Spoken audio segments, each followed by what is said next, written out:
Definisi lingkungan. Lingkungan merupakan segala sesuatu yang ada di sekitar manusia yang mempengaruhi kehidupan dan proses belajar. Lingkungan tidak hanya berupa alam, tetapi juga mencakup interaksi sosial dan budaya. Segala sesuatu di sekitar makhluk hidup terdiri dari yang pertama itu ada biotik, manusia, hewan, dan tumbuhan. Yang kedua, abiotik, air, tanah, dan udara. Yang ketiga, budaya manusia.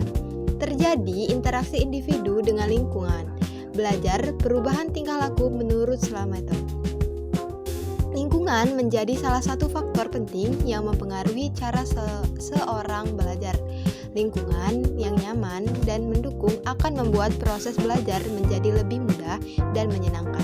Lingkungan belajar dapat berupa rumah, sekolah, masyarakat, maupun alam sekitar. Setiap lingkungan memiliki pengaruh yang berbeda terhadap perkembangan pengetahuan, sikap, dan keterampilan siswa. Lingkungan dapat dimanfaatkan sebagai sumber belajar yang nyata sehingga siswa lebih mudah memahami materi. Semakin banyak siswa berinteraksi dengan lingkungan, semakin banyak pengalaman belajar yang diperoleh. Lingkungan juga membantu siswa belajar melalui pengalaman langsung, bukan hanya teori. Guru dapat memanfaatkan lingkungan sekitar sebagai media pembelajaran agar pembelajaran lebih aktif dan menarik. Contohnya yaitu seorang siswa belajar tentang tanaman dengan mengamati langsung tumbuhan di halaman sekolah, bukan hanya dari buku. Contoh lainnya yaitu siswa belajar tentang kebersihan dengan melihat kondisi lingkungan sekolah dan contoh-contoh lainnya. Baik, materi selanjutnya kita akan membahas mengenai lingkungan sebagai media pembelajaran. Pada slide ini dijelaskan bahwa lingkungan dapat dimanfaatkan sebagai media pembelajaran. Lingkungan menjadi sumber belajar yang nyata karena siswa tidak hanya memperoleh informasi dari buku atau penjelasan guru, tetapi juga dari pengalaman langsung di sekitarnya.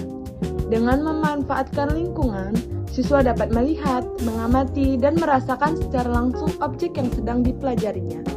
Hal ini membuat materi pelajaran menjadi lebih mudah dipahami karena bersifat konkret bukan hanya teori. Selain itu, pembelajaran yang melibatkan lingkungan biasanya lebih menarik dan tidak membosankan karena siswa aktif dalam proses belajar. Misalnya ketika mempelajari ekosistem, guru dapat mengajak siswa ke kebun sekolah untuk mengamati hubungan antara tanaman, serangga, dan tanah secara langsung. Materi selanjutnya adalah tujuan pemanfaatan lingkungan. Pemanfaatan lingkungan dalam pembelajaran memiliki beberapa tujuan penting.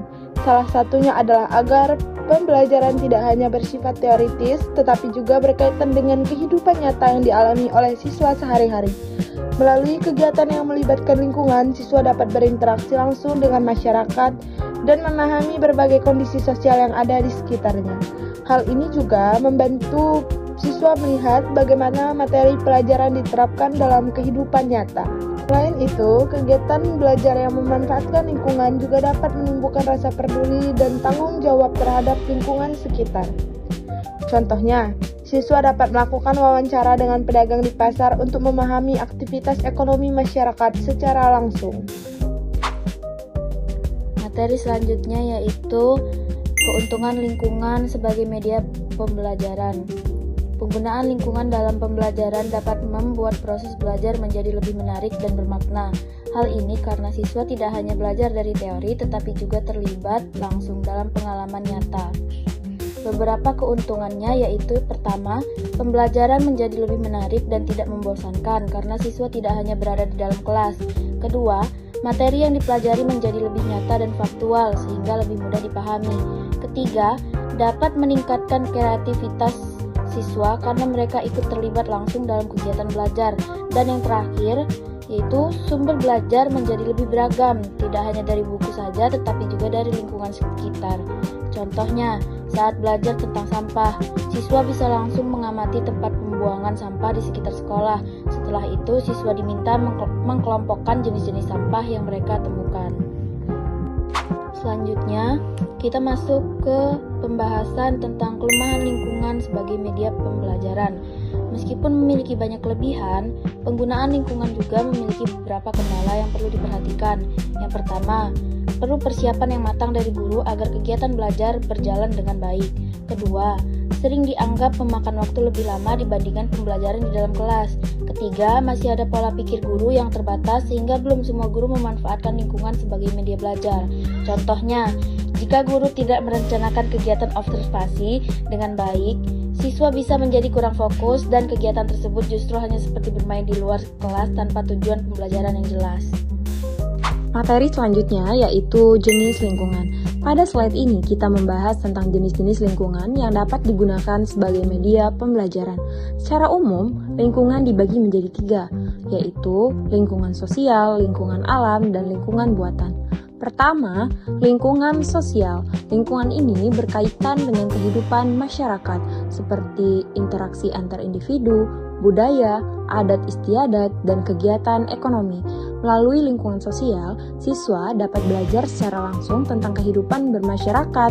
Kedua, lingkungan alam. Lingkungan ini meliputi segala sesuatu yang bersifat alami, seperti tumbuhan, hewan, iklim, air, dan tanah. Lingkungan alam sangat cocok digunakan untuk pembelajaran yang berkaitan dengan sains karena siswa bisa mengamati langsung fenomena yang terjadi. Yang terakhir yaitu lingkungan buatan. Lingkungan ini merupakan lingkungan yang dibuat oleh manusia, seperti taman, bendungan, atau kebun. Lingkungan buatan ini juga bisa dimanfaatkan sebagai media pembelajaran karena memiliki fungsi dan tujuan tertentu yang bisa dipelajari siswa. Jadi, ketiga jenis lingkungan ini dapat dimanfaatkan oleh guru untuk memperkaya proses pembelajaran agar lebih menarik dan bermakna.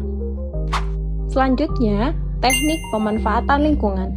Pada slide ini, kita membahas tentang teknik atau cara memanfaatkan lingkungan sebagai media pembelajaran. Ada beberapa metode yang dapat digunakan. Pertama, karya wisata, yaitu kegiatan belajar dengan mengunjungi tempat tertentu di luar kelas untuk mempelajari objek secara langsung.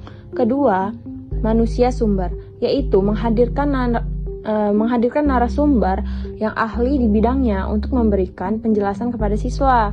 Yang ketiga, dapat kita pakai dengan cara survei desa, yaitu kegiatan mengamati langsung kehidupan masyarakat untuk memahami aspek sosial, ekonomi, dan budaya.